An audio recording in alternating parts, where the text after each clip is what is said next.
পাকিস্তানের কারাবন্দী সাবেক প্রধানমন্ত্রী ইমরান খানকে নিয়ে অনিশ্চয়তা বাড়ছে। সামাজিক যোগাযোগ মাধ্যমে তার মৃত্যু ও খুনের গুজব ছড়িয়ে পড়ার পর পরিবার ও আইনজীবীদের সঙ্গে অবিলম্বে সাক্ষাতের অনুমতি দেওয়ার দাবি জানিয়েছে তার রাজনৈতিক দল পাকিস্তান তেহরিকে ইনসাফ বা পিটিআই। দলটির অভিযোগ, ৩ সপ্তাহেরও বেশি সময় ধরে কাউকে তার সঙ্গে দেখা করতে দেওয়া হয়নি, জানিয়ে চরম উদ্বেগ সৃষ্টি হয়েছে।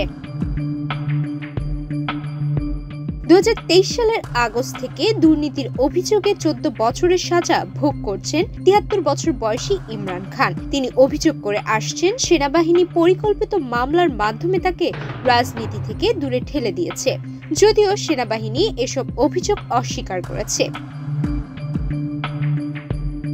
পিটিআই মুখপাত্র জুলফিকার বুখারী বলেন, ৪ নভেম্বরের পর থেকে কেউ ইমরান খানের সঙ্গে দেখা করতে পারেননি। কেন সাক্ষাৎকার বন্ধ করা হয়েছে সে বিষয়ে কারা কর্তৃপক্ষ কোনো ব্যাখ্যাও দিচ্ছে না। সাবেক প্রধানমন্ত্রী হয়েও আইন অনুযায়ী সপ্তাহে অন্তত একবার সাক্ষাতের অধিকার থাকলেও ইমরান খান এই সুবিধা থেকে বঞ্চিত হচ্ছেন বলে অভিযোগ পিটিআই এর।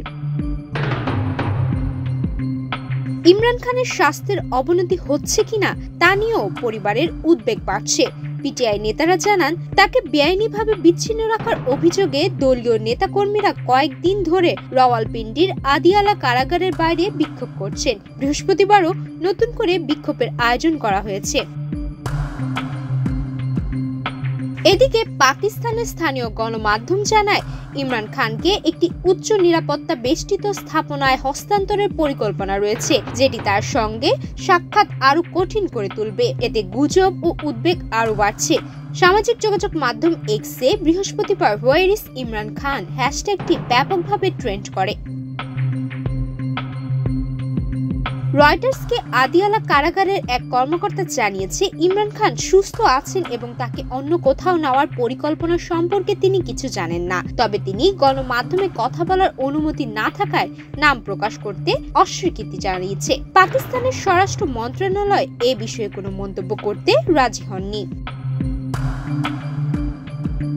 ২০১৮ সালে প্রথমবারের মতো প্রধানমন্ত্রী নির্বাচিত হয়েছিলেন ইমরান খান। ২০২২ সালে সেনাবাহিনীর সঙ্গে সম্পর্কের অবনতির পর অনাস্থা ভোটে ক্ষমতাচ্যুত হন। ২০২৩ সালের মে মাসে গ্রেফতারের পর দেশজুড়ে সহিংস বিক্ষোভ ছড়িয়ে পড়ে এবং তার দলকে কঠোর দমন নিপীড়নের মুখে পড়তে হয়।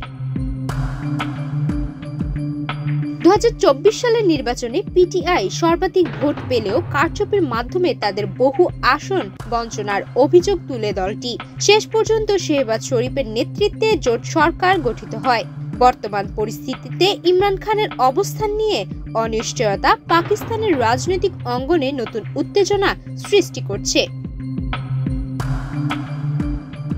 সুমাইয়া মিতু, বাংলাদেশ প্রতিদিন।